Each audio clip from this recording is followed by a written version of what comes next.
Esto es Motion, ideas en movimiento. ¿Qué tal te suena un gimnasio para tu mente?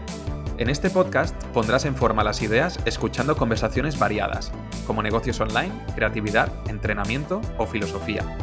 Un espacio para reflexionar y descubrir principios aplicables a lo personal y profesional, entendiendo el mundo desde la amplitud. Soy Marc Mula y tienes todos los episodios y mi newsletter en mi web, marcmula.com. Dentro episodio. Antes de que los romanos asimilaran a los dioses griegos, antes de que se convirtiera Zeus en Júpiter o Afrodita en Venus, ellos ya tenían sus propias divinidades. Muchas estaban relacionadas con el paso del tiempo, por el papel que tenían en aquel entonces la agricultura y los ciclos, ¿no?, de las estaciones para organizar la ciudad. Y entre estos dioses estaba Jano, el dios de los cambios y de los espacios de transición, ¿no? Este dios estaba asociado a varios aspectos de las transiciones, ¿no? Por ejemplo, los principios y los finales, que por eso este dios es el que da nombre a nuestro primer mes del año, que en latín, no sé si lo diré bien, es Januarius, ¿no? En inglés sí que todavía lo reconocemos mejor, el dios se llama Janus, ¿no? Y el mes January. Y Jano, además de a los principios y a los finales, ¿no?, también estaba asociado a puertas o a caminos, ¿no?, al hecho de cruzar un umbral o a transitar por una senda, ¿no? Y para que Jano simbolizara esta transición, se representaba como si tuviera dos caras, ¿no? Una cara era joven y la otra anciana, para representar que una parte de nosotros mira al pasado, ¿no?, a los principios, y otra al futuro, hacia los finales, ¿no? Así pues, podríamos decir que Jano es el dios que caracteriza también estas últimas semanas de diciembre y las primeras de enero, ¿no? Es una época donde tenemos la costumbre de evaluar el pasado, el año que hemos vivido y ponernos metas para el futuro, para el año que viene. Ahora, de hecho, las redes están llenas, ¿no?, de estas lecciones de 2022, de lo que nos ha enseñado y los objetivos que queremos para 2023. Si lo piensas bien, la idea es un poquito absurda, ¿no? En primer lugar, porque en realidad todos los días son iguales, ¿no? Y el calendario no es más que una convención.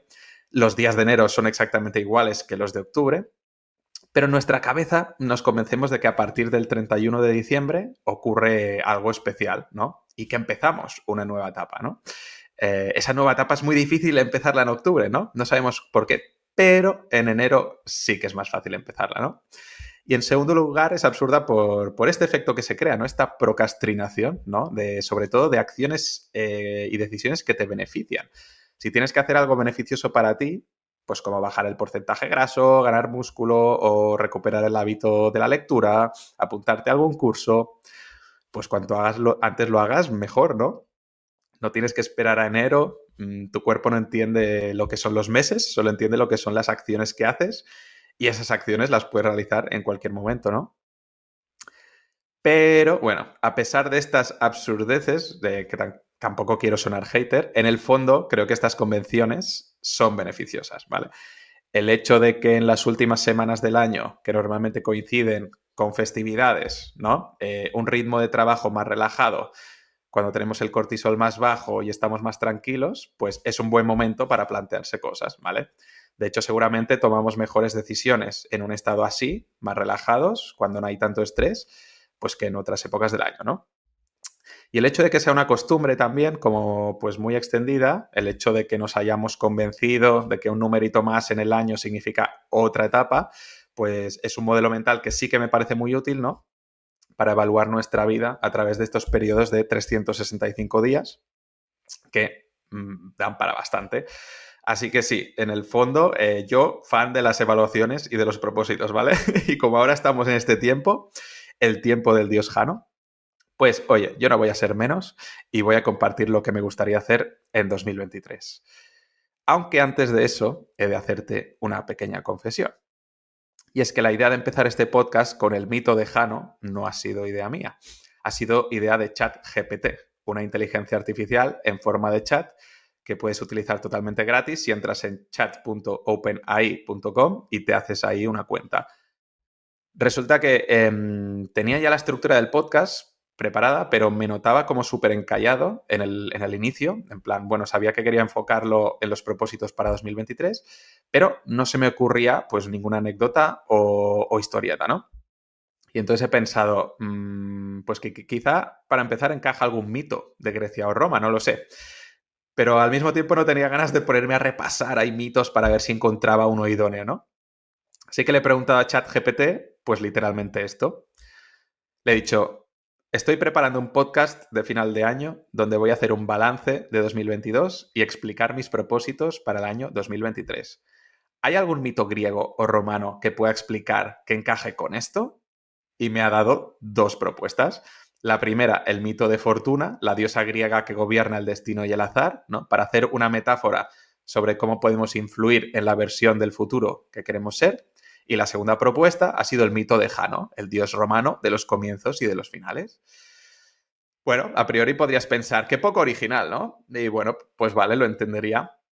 Pero en realidad el proceso de búsqueda que hubiera hecho manualmente, entre comillas, no sé, tampoco es que hubiera sido muy original. Lo que tenía claro era que quería empezar con un mito, pero no sabía cuál, ¿no? Entonces, en vez de perder 1 o 2 horas buscando, pues ChatGPT me lo ha resuelto en solo 1 minuto, ¿no?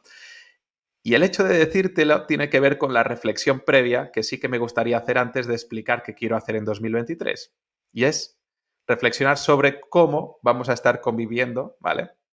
Cada vez más con inteligencias artificiales, porque ya que voy a decirte lo que quiero hacer en 2023, creo que esta es una de las cosas importantes que también nos esperan a 2023, ¿vale? Y lo que normalmente pues a la gente se lo estamos atribuyendo pues a la originalidad, a la perspicacia, a la autenticidad, a las ideas interesantes, todo esto poco a poco van a ser contenidos generados por inteligencia artificial, ¿vale?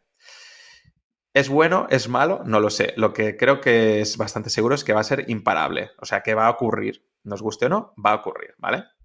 Unas personas lo utilizarán antes, otras personas después, pero en general el mundo de la creación de contenido va a utilizar cada vez más estas tecnologías, ¿vale? Ya sea para que me busque un mito como he hecho yo, para utilizarlo como excusa para empezar este podcast, o para crear el guión entero como si me hubiera escrito esto que estoy diciendo ahora mismo, ¿vale?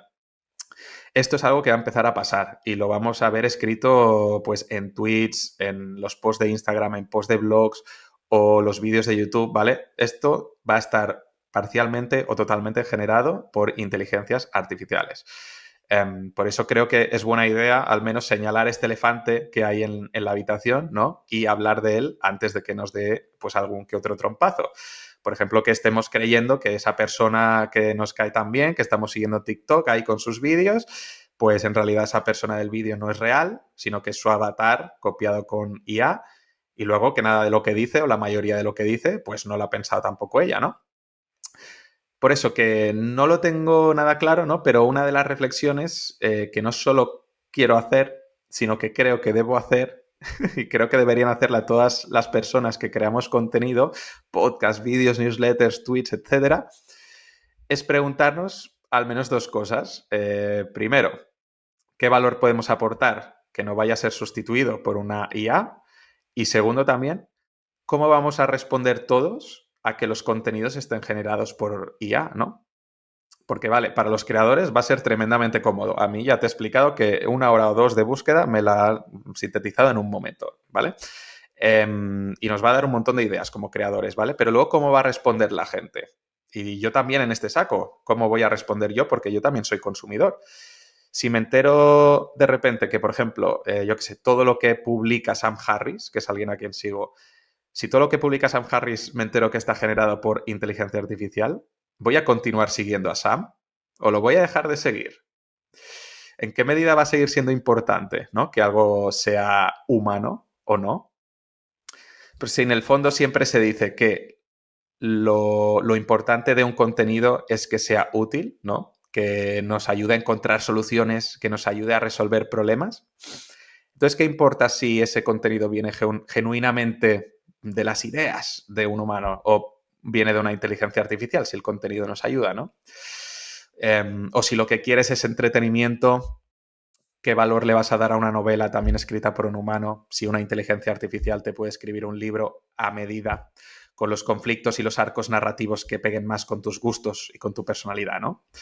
Vale, esto quizá queda más lejos ya, pero lo de los contenidos en redes sociales, esto no, porque ya está empezando, yo lo estoy viendo y estamos, la gente que está metida así con el tema del chat GPT y GPT-3, ¿no? Que es el formato que utiliza, y el GPT-4 que va a salir el año que viene, que le va a dar 1000 vueltas todavía más a esto, ya está empezando a ocurrir, ¿vale? Entonces, en este panorama, ¿no? Mi perspectiva, que está todavía en pañales, ¿no?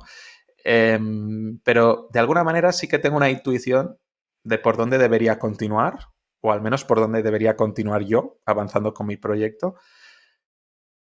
Con la inteligencia artificial creo que pasará algo similar a lo que ha ido pasando con la memoria, con el paso de la generación, ¿vale? De esta generación, por ejemplo, entre mis padres y la mía. Yo soy del 88 y aún me he educado con el valor de la memoria, ¿no? De que es mejor tener los conocimientos guardados en la cabeza, ¿no? De que en cierta manera también te da estatus tener muchos conocimientos aquí guardados para reproducirlos cuando sean necesarios.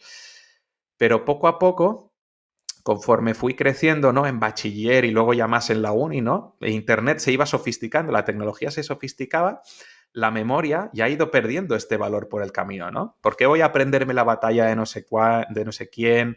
¿Por qué voy a aprenderme una estructura narrativa para escribir una novela, ¿no? Cuando la quiera consultar, pues la leeré en el libro que toque, en Wikipedia o en un canal de YouTube, ¿no? Poco a poco la retención de la información ha pasado de ser como lo más importante, ¿no? A ser menos importante, porque la información ya está ahí disponible para cuando quieras utilizarla, ¿no? Y entonces lo que se va volviendo más importante es saber utilizarla para crear soluciones y resolver problemas en el momento, ¿no? Este es un paradigma que ha ido cambiando, ¿no? La pérdida de valor de la memoria en favor de memorizar poco a cambio de dedicar más esfuerzo cognitivo a resolver problemas, ¿vale? Pues me da la sensación de que con la inteligencia artificial va a pasar un poco lo mismo, pero con otras competencias que no son la memoria, que también van a ir perdiendo valor, ¿vale? Con el paso de las generaciones. Por ejemplo, ¿por qué voy a mejorar mi comprensión lectora si la inteligencia artificial va a resumir las cosas, los libros, los artículos, muchísimo mejor que yo? Porque puede procesar muchísimos más datos y parámetros. ¿Por qué invertir energía cognitiva en ese proceso, no? ¿Por qué, por ejemplo, aprender a refinar mi escritura si la inteligencia artificial me va a dar casi siempre mejores textos que los míos para escribir un email, para escribir una carta, para escribir una propuesta? ¿Para qué voy a refinar mis habilidades y dedicar tiempo a eso si la inteligencia artificial lo hará mejor que yo y me dará mejores resultados, ¿no? De alguna manera, yo tengo la sensación de que no hay marcha atrás con este proceso. Cada generación ha crecido valorando una serie de competencias, llámale intelectuales o cognitivas, ¿no? Y la tecnología hace que estas competencias sean cada vez menos necesarias, ¿no? Para que podamos centrar y poner el foco en las competencias que en ese momento se consideran como más valiosas, ¿no? Que son quizá las más eficientes a la hora de resolver problemas a los que nos estamos enfrentando, ¿no? O imagínate que tienes que presentar una propuesta que compite contra otras, ¿no? Y tú tienes que defender tu punto de vista. Si tú estás convencido de ello y crees que tu proyecto, que tu empresa, que tu entorno, o yo que sé, incluso el mundo es mejor si se elige tu propuesta, ¿por qué vas a aprender a argumentarla mejor? Si la IA puede redactarte un argumento o una defensa de esa propuesta mucho mejor que la tuya. Si al final piensas fríamente y lo que quieres, lo que te interesa es que se implemente la mejor propuesta, que tú estás convencido que es la tuya, entonces vas a dejar que tus limitaciones influyan en que no te elijan a ti. Seguramente tirarás de inteligencia artificial, porque es la que te va a redactar una defensa que será la hostia, mucho mejor que la que puedas hacer tú, ¿no? Y en este futuro, conviviendo o gobernado por la inteligencia artificial, en este futuro mis intuiciones de momento me dicen que la filosofía, el pensamiento crítico y poner las ideas en movimiento de alguna manera sí que seguirá siendo beneficioso, ¿no? Por lo menos yo creo que lo seguirá siendo durante algunos años, ¿no? Porque, ok, para nada soy tecnófobo, o sea, yo soy de los que normalmente abraza y da la bienvenida a estos cambios tecnológicos. Hay muchas ventajas de ir cediendo ciertas competencias cognitivas a la tecnología, pero también hay que ser conscientes de los peligros con los que viene, ¿no? Y uno de los peligros que yo anticipo, esto que decía, ¿no? De para qué desarrollar mi competencia lectora, mi comprensión lectora, perdón, para qué refinar mis habilidades de escritura, ¿no? Pero sobre todo lo de la comprensión lectora, ¿no? Que parece una habilidad muy, muy universal, ¿no? Pero poco a poco me parece que si lo vamos cediendo todo a la inteligencia artificial, lo que va a ir pasando es que iremos perdiendo una especie de autonomía cognitiva, ¿no? Esa independencia de razonamiento, ¿no? Que es la que al final es lo que te convierte en una persona única, ¿no? Pídele un texto a la IA, vale. Pídele un razonamiento, una defensa, vale. Claro que sí. Pero luego asegúrate tú, ¿no? De conservar esa agudeza mental para que tú seas capaz de ver si la IA se equivoca, si la IA ha cometido errores en su razonamiento, en su argumento, o de cómo se puede hacer todavía mejor, ¿no? Porque si no conservas esa agudeza de pensamiento y solo te acostumbras a que te lo den todo mascado, no vas a ser capaz de ver cómo mejorarlo, ¿no? O no vas a ser capaz de ver en qué se equivoca, ¿no? Esa agudeza es lo que yo creo que conseguirá que la IA, en vez de sustituirnos, realmente trabaje para nosotros, ¿no? Y es al menos en este contexto donde creo que puede cobrar valor este proyecto, el de Motion, y de ese movimiento, ¿no? Porque no siempre vamos a tener la IA disponible 24 horas, ¿no? Y de alguna manera nosotros también queremos sentirnos valiosos, ¿no? En una era donde parece que nos lo van a dar todo masticado, ¿no? Donde no habrá que hacer apenas esfuerzo por pensar, entonces, creo, no sé si es muy romántico, creo que cobrará todavía más valor, ¿no? El hecho de pensar, de poder entender bien un argumento, de poder reconocer ideas y de conectarlas de formas creativas, ¿no? O de entender cómo están intentando manipularlos, ¿no? Como con determinados mensajes, por ejemplo. En este sentido, Kant decía que nuestra capacidad para razonar es lo que nos convierte de niños en adultos, ¿no? Porque es la fuente de nuestra autonomía personal. Y si llega un momento en que todo nos lo dan hecho, porque no tenemos que hacer ningún esfuerzo cognitivo para crear ni para pensar, entonces nos quedaremos de algún modo siendo unos chiquillos intelectuales para siempre, ¿no? Y para conservar esta adultez, ¿no? Esta autonomía, para mí sí que creo que de alguna manera tenemos que conservar esta mente aguda, ¿no? Bien afilada, con ideas para que la IA nos sirva de verdad en vez de sacarnos de la ecuación, ¿no? No sé si lo tengo todavía muy claro, ¿vale? No sé si estoy, como he dicho, en esta fase romántica con lo genuinamente humano, ¿vale? Hay que ir viendo qué es lo que pasa y a ver si poco a poco vamos de cabeza hacia, yo qué sé, una distopía o también, pues en el fondo tampoco cambiarán tantas cosas y nos estamos flipando aquí todos con la inteligencia artificial, ¿vale?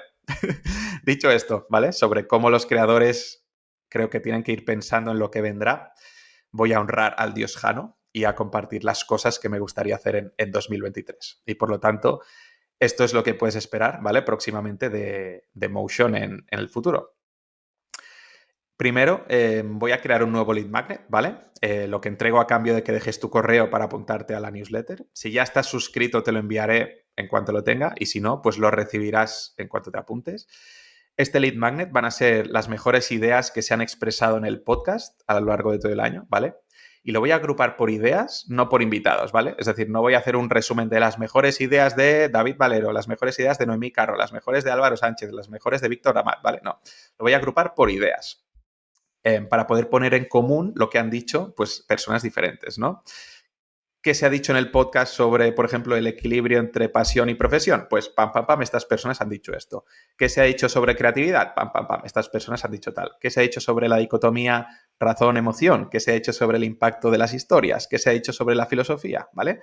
Voy a identificar las áreas que se pueden agrupar mejor y exponer las conclusiones a las que hemos llegado a lo largo del año, o al menos hasta qué punto hemos llegado y dónde se ha quedado abierto, para que tú en tu casa pues le puedas dar vueltas, ¿vale? Segundo, quiero probar un nuevo formato para el podcast, un formato tipo tertulia, ¿vale? Más informal y con 3 o 4 personas al mismo tiempo participando en el podcast, ¿vale? Preferiblemente con personas a las que ya haya entrevistado, ya se hayan pasado por Motion, ¿vale? Por 2 motivos. Uno, porque creo que hay más sensación de familiaridad, ¿vale? Para el oyente, para quien está escuchando. Y segundo, porque yo genero más confianza también con los invitados. Y he hablado antes con ellos.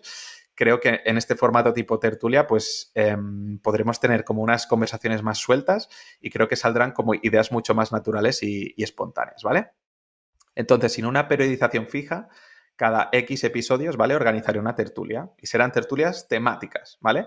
Un episodio sobre libros con 3 o 4 personas hablando sobre libros que les han marcado, por ejemplo. Otro sobre series, 3 o 4 personas. Otro sobre películas, otro sobre deportes, sobre hobbies, sobre viajes que nos han marcado, ¿vale? Un tema, 3 o 4 personas hablando, compartiendo experiencias y cosas que hemos aprendido sobre el tema del día, ¿vale? No tengo fecha todavía para la primera tertulia, pero es lo que se van a venir, ¿ok? A ver si te encajan bien. Tercero, quiero abrir un apartado blog en mi web y empezar a escribir artículos. Sí, aunque todo se vaya a llenar de textos con inteligencia artificial, yo quiero hacer los míos, ¿vale? Esto también será sin periodicidad fija, ¿vale? Pero quiero escribir en un formato que no solo me permita profundizar, también que me permita que mi marca se vaya posicionando en el buscador de Google, ¿vale? Porque aunque el SEO pues cueste, creo que es una buena apuesta a largo plazo, ¿vale? Y los contenidos de un blog siempre hacen más de un poco de pilar de tu marca, ¿no? Que lo que tienes en redes, porque ahí expiran en 24 horas, ¿no? Y el blog, pues siempre van llegando visitas, ¿no? En cuanto a los temas de este blog, es probable que los primeros artículos vayan sobre filosofía, ¿vale? Pero sobre filosofía aplicada a productos de la cultura pop, ¿vale? No serán necesariamente estos temas, porque aún no lo tengo decidido, ¿vale? Pero por ponerte ejemplos de artículos, pues uno sobre filosofía de una peli como Interstellar, ¿vale? Otro sobre la filosofía de una serie como True Detective o la filosofía de un videojuego como Elden Ring o Xenoblade Chronicles, ¿vale? Porque esto, al final a las personas nos gustan las historias más allá del entretenimiento, ¿no? Nos gustan también porque nos hacen pensar, cuestionarnos una situación o empatizar con personajes con códigos morales muy diferentes a los nuestros. Y esta parte que nos gusta de las historias, ¿no? La parte de las ideas, es lo que quiero plasmar un poco en estos artículos de blog, ¿no? Porque conecta dos partes de mí, como la filosofía y la narrativa, ¿no? Y porque creo que encaja también perfectamente con la propuesta de poner las ideas en movimiento, ¿no? En este caso, sin necesidad de irnos a ninguna tradición ni a ninguna disciplina en concreto, ¿vale? Sino desde productos que consumimos en nuestro día a día, ¿vale? Y además mantengo también esta idea de mantener el pensamiento agudo frente al auge de la inteligencia artificial que nos la dará todo pues, de forma automática, ¿no? Y cuarto y última cosa que quiero hacer en 2023, no sé si quizá la más importante, intentar dar en la diana con productos digitales, ¿vale? Esto pasa por lanzar cosas y sobre todo ver cómo te comportas tú, ver cómo se comporta la audiencia cuando le pongo delante un producto o un curso que creo que le puede interesar. Esta semana he enviado, por ejemplo, a los 20 participantes del curso de filosofía que he impartido en diciembre una encuesta anónima para recibir feedback de qué les había parecido y cómo mejorar. Y me interesaban especialmente dos preguntas, aunque hay más, ¿no? Pero me interesaban dos. Una es el principal beneficio que habían percibido. Esto me sirve para entender lo que han valorado del curso, ¿no? Lo que les ha aportado, una información que antes no tenía, que podía intuir pero no tenía y que ahora puedo utilizar para que mis próximos productos vayan un poco en la misma línea. Y otra cosa importante ha sido preguntar qué les podría interesar en el futuro.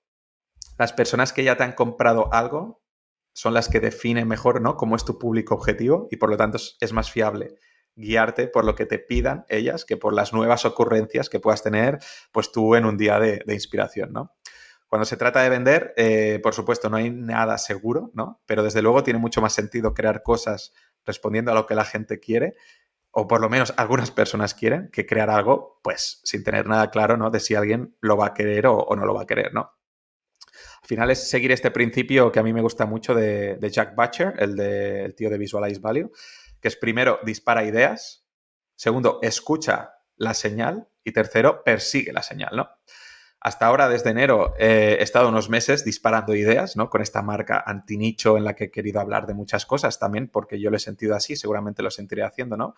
Pero en este proceso he ido escuchando señales, ¿no? Prestando atención a qué es lo que, con lo que la audiencia más me identificada entre todas estas ideas diversas, ¿no?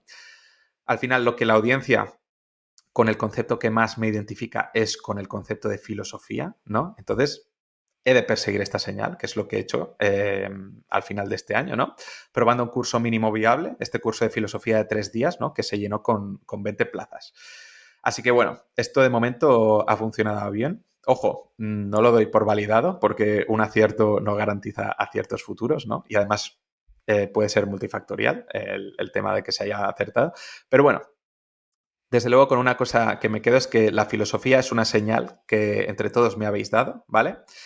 Y el primer intento de producto ha dado un buen resultado, ¿vale? Pero tengo que seguir persiguiendo esta señal en 2023 para afinar y para mejorar, ¿vale? Así que haciendo una valoración global, este 2022 creo que he empezado a sembrar las circunstancias que creo que me llevarán al tipo de vida que me gustaría, ¿vale? Creando el podcast, la newsletter y sacando mi primer producto digital. Y estas circunstancias que quiero no van a llegar de inmediato y seguramente tampoco en 2023. Eso sería demasiado optimista. Pero pensando a largo plazo y yendo de pequeña victoria en pequeña victoria, creo que la brújula sí que apunta en la buena dirección, ¿vale? Por lo menos en una dirección mucho más buena que en 2021, ¿vale? Y con esto ya, por mí, me doy por satisfecho para cerrar el año. Así que hasta aquí mi tributo a Jano, divinidad de comienzos y finales. Por cierto, aprovecho y doy un pequeño apunte friki, que esto no me lo ha dado ChatGPT, pero Jano o Janus también es el sobrenombre del villano de GoldenEye, mi peli de James Bond favorita. Una peli que además tiene un videojuego, uno de los mejores videojuegos que creo que tiene la Nintendo 64, a la que me debí viciar centenares de horas, creo que en el impasse de sexto de primaria y primero de eso. Así que bueno, si has visto la peli de GoldenEye, de cuando Pierce Brosnan hacía de James Bond, seguro que te acordarás del actor Sean Penn, que es quien interpretaba a Janus, o al villano que se llama Alec Trevelyan. Y puedes reconocer las dos caras un poco del personaje este de Alec Trevelyan, de Janus, tanto las dos caras literales como las metafóricas, que son las que mueven la trama con este personaje, ¿no? Así que nada, pequeño apunte friki, cierro paréntesis. La semana que viene me tomo un descanso de podcast y de newsletter, ¿vale? Para empezar el año, estar tranquilito. Y en la próxima entrevista voy a traer a Josefa Ros Velasco, ¿vale? Que vamos a hablar de un tema tan interesante como el aburrimiento y los mitos que circulan alrededor del aburrimiento, ¿no? De esto que se escucha tanto. El aburrimiento te va a hacer súper creativo. Para ser creativo tienes que aburrirte más, ¿no? Hay parte de razón ahí, pero vamos a ver por qué también hay mucha bullshit con esto del aburrimiento, ¿vale? Y lo tratará esta doctora en filosofía, especialista del aburrimiento, que además ha fundado una sociedad donde conviven humanidades y ciencias investigando el tema del aburrimiento, ¿vale? El podcast saldrá el martes 10 de enero y hasta entonces, pues que tengas una súper buena entrada de año y muchas gracias por escuchar.